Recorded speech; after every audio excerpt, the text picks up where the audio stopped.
It's not too often that a new sports league starts up. Now, the old sports always ended with the word ball: football, baseball, basketball. More recently, they had to start with an X, like the X Games.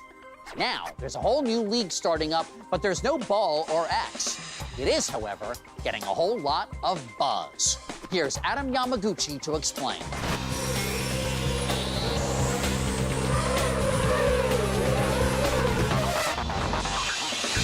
This looks like a scene from a futuristic sci-fi movie or video game, but it's not. It's a race happening in real time between high-performance, camera-mounted drones flown by highly skilled pilots. Hobbyists have been racing their personal drones for years, but now the world's very best pilots can move up to the pro ranks and compete in the DRL, a new drone racing league. We like to think it's very much like Formula One, but with drones. A DRL event starts with us finding a location to have a race. So we find these very interesting places. We design a three-dimensional course up the escalators, down between the layers, through holes in the wall. And then we bring in 12 of the best pilots in the world. Each pilot is racing an identical drone. We put the spectators right on the course with sufficient barriers and netting so that they're safe.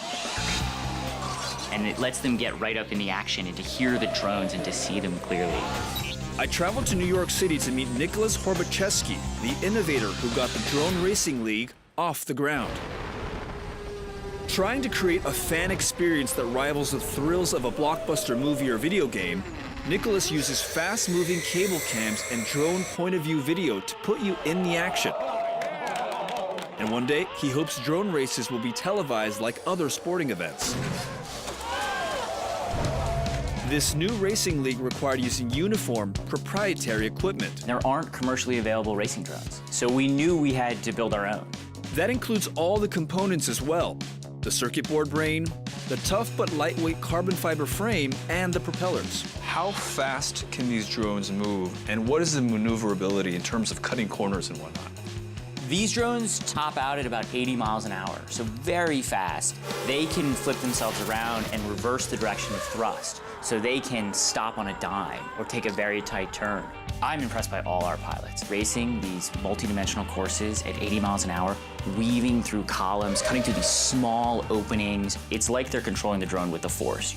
To pilot a drone, you need radio signals, but getting those signals to permeate a steel and cement race course took some real innovation. A drone requires at least 2 radio systems. One to communicate the image from the camera to the pilot and their goggles and what they're seeing, and the other to receive the control inputs from their controller. Orange drone, semi-2, heat 1. Here we go.